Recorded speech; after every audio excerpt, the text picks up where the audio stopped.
Welcome to the Deep Dive. We're here to plunge into fascinating topics, really cut through the noise and give you the clearest insights. Today, we're embarking on a pretty deep dive into the African Union's first decade. We're looking at its, well, ambitious goals to protect human rights and champion democracy across the continent. Our source for this is a really comprehensive academic article. It meticulously takes stock of the AU's track record, right from its start in 2002. And our mission for you is to pull out the most important nuggets of knowledge, maybe uncover some surprising facts, and help you understand what really drove the AU's actions. We're talking successes, failures, and the underlying factors that shape things, those aha moments. Exactly. And that really brings us to the core question here, doesn't it? After all the optimism, all the promises, did the African Union actually live up to that potential? Or did it perhaps, fall back into some of the patterns of its predecessor, the Organization of African Unity, the OAU? Right. Okay, let's unpack this.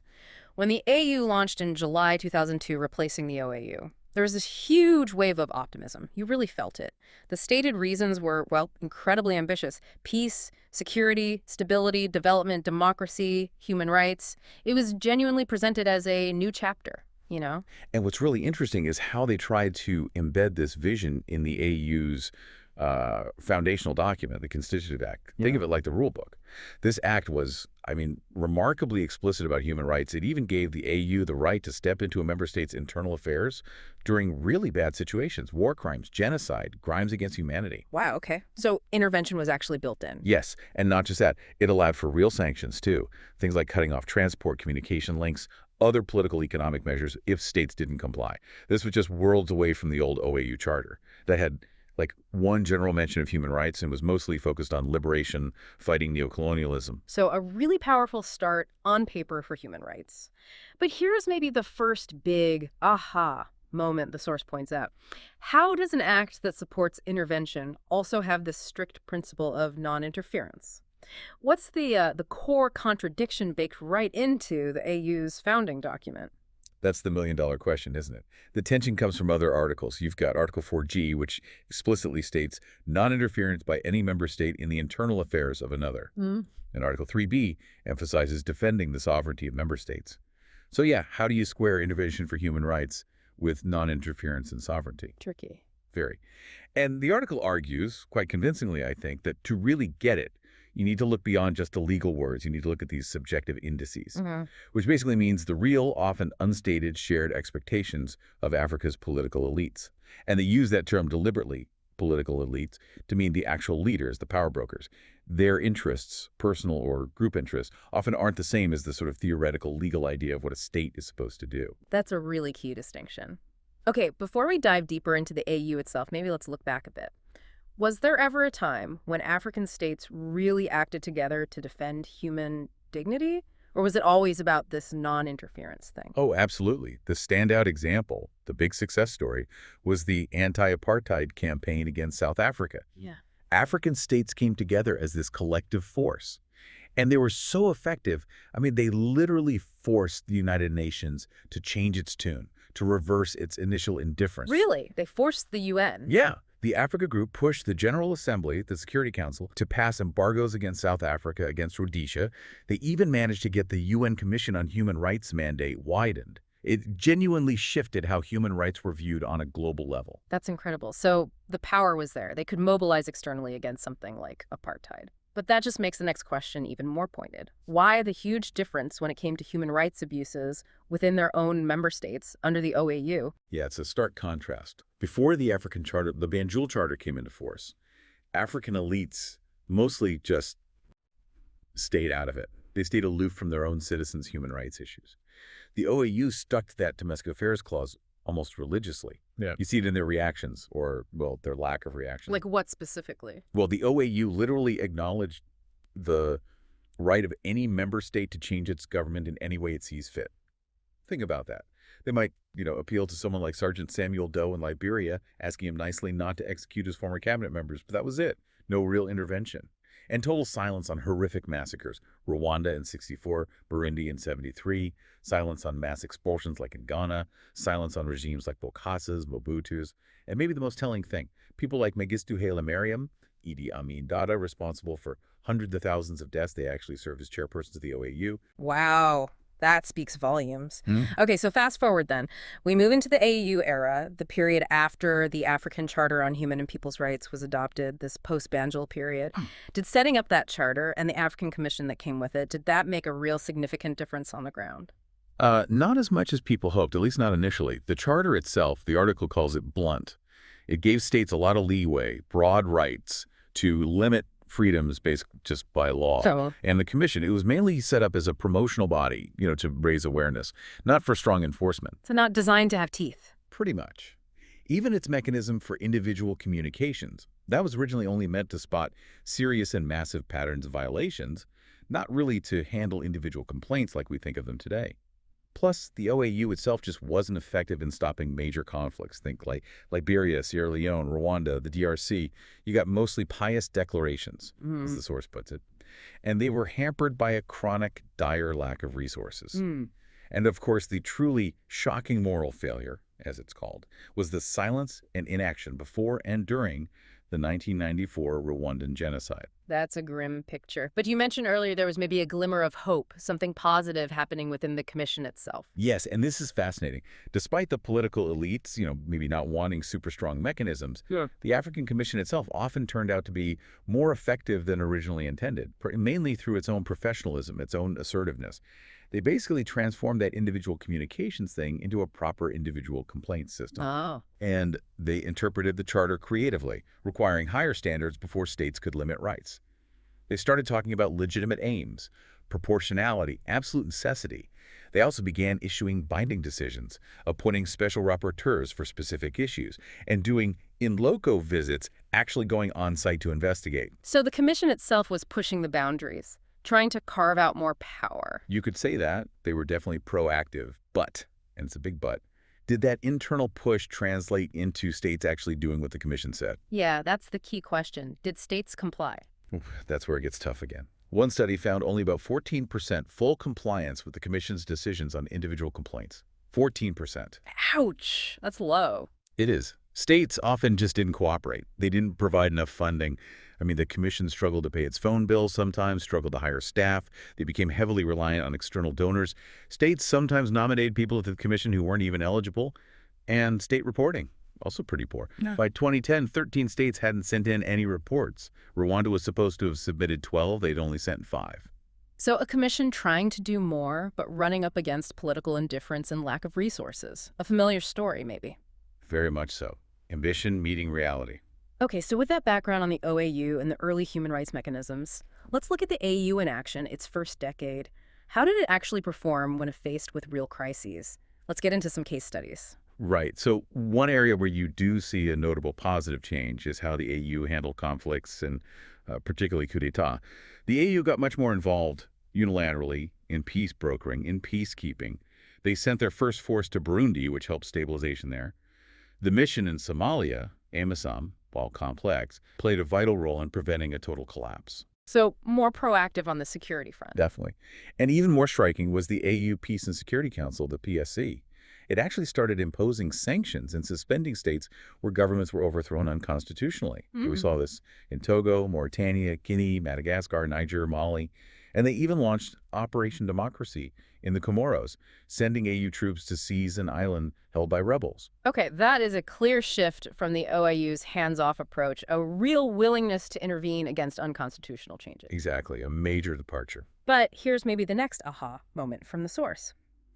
After they intervened, after they restored constitutional order, did the AU then follow through and ensure genuinely democratic elections? Free and fair ones. Well, that's where the picture gets decidedly murky. This is highlighted as a major shortfall.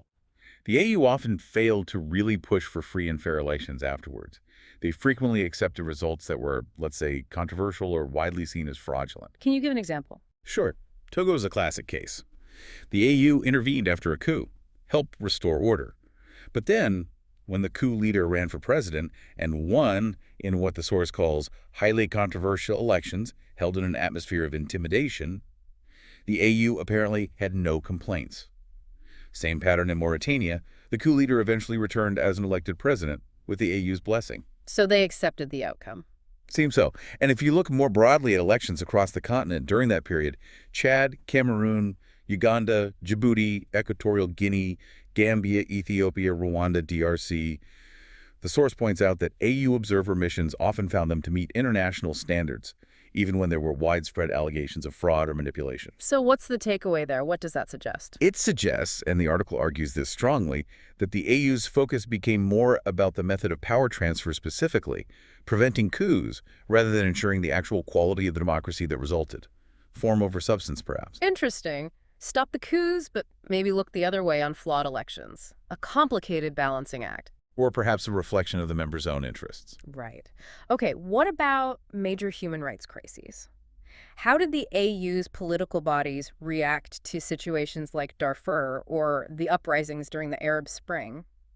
Generally, the assessment is that the AU's main political organs showed a real reluctance and unwillingness to challenge member states, even when they were committing unspeakable human rights violations. Let's take Darfur. What happened there? With Darfur, the AU did play a role in mediation, trying to broker peace, and they deployed peacekeepers, AME.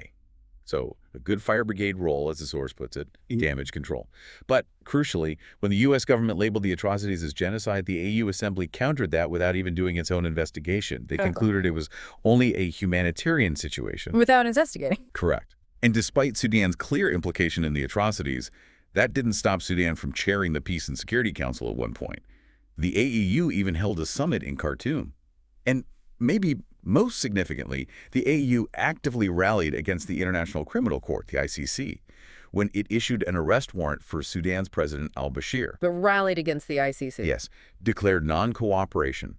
They even blocked the publication of a report from their own human rights bodies, the African Commission, which had investigated Darfur and found evidence of war crimes and crimes against humanity. Wow, that's quite something, blocking their own report. It shows the political forces at play. And the Arab Spring. How did the AU respond to the uprisings in, say, Tunisia and Egypt? The response there is described as basically a placebo, meaning pretty ineffective, complete silence while the crackdowns are happening.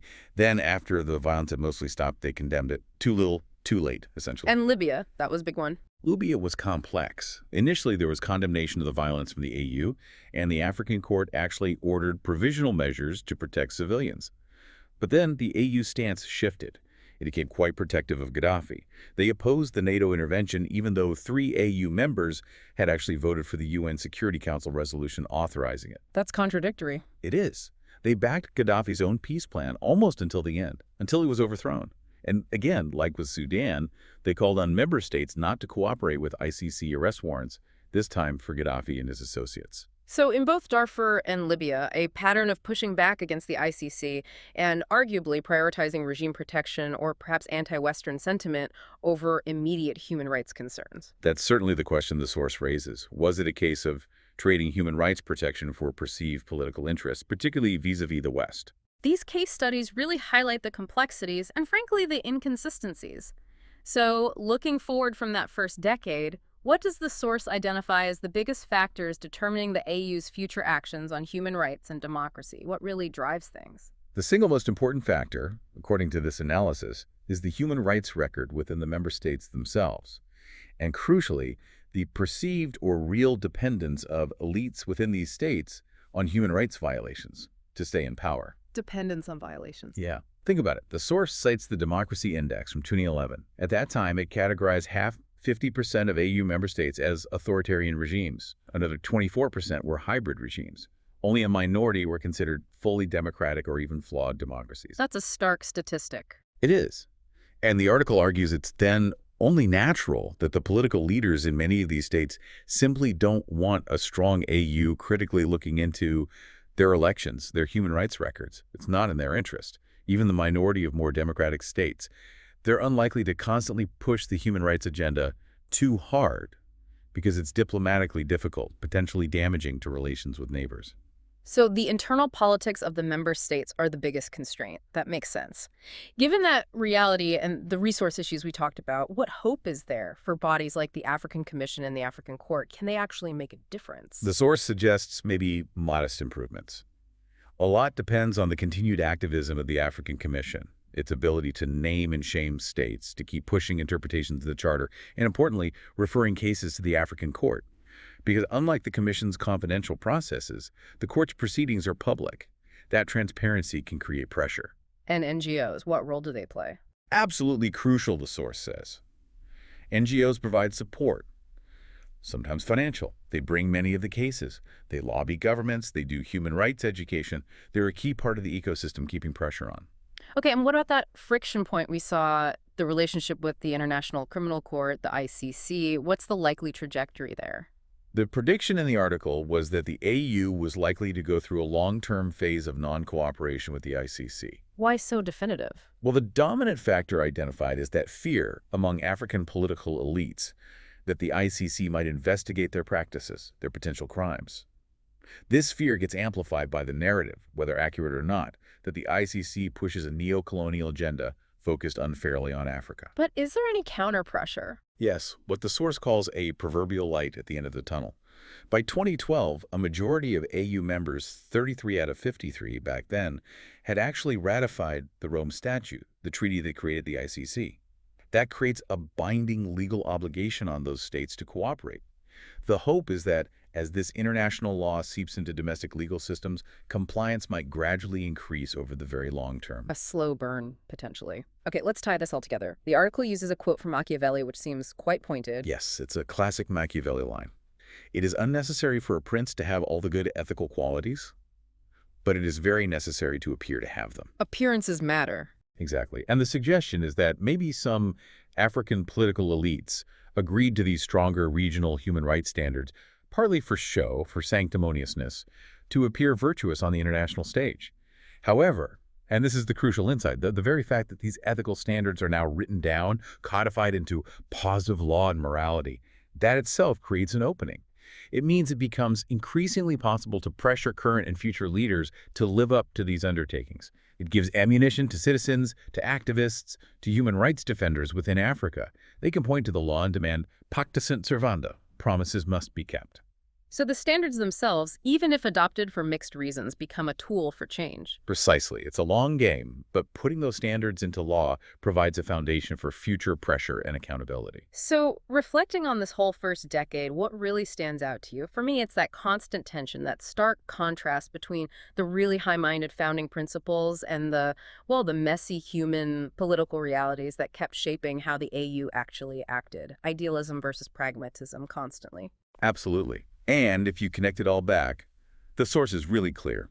The most potent conditioning factor, the thing that matters most for the AU's human rights and democracy record, is and will remain to be the domestic political situation of member states.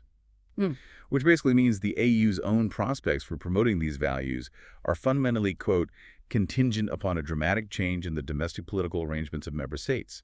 The AU reflects its members. It doesn't fundamentally change them from the top down. So, putting it bluntly, while the AU made some progress, especially, as you said, in reacting to coups, its overall record across that first decade on human rights and genuine democracy is described as, well, unimpressive, marked by an inconsistent patchwork of success. Yeah, that sums it up well.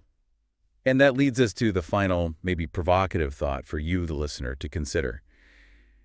The real engine for transformation in human rights and democracy in Africa, this source compellingly argues, is ultimately not likely to come from the AU itself. The real energy, the real focus for change needs to be on transforming things within the member states. That's where the battle is won or lost, with or without the active involvement of the AU. A powerful concluding thought. The change has to come from within the countries themselves. Well, thanks for joining us for this deep dive. We hope exploring this assessment has left you feeling a bit more well-informed on what is undoubtedly an incredibly complex, incredibly important topic.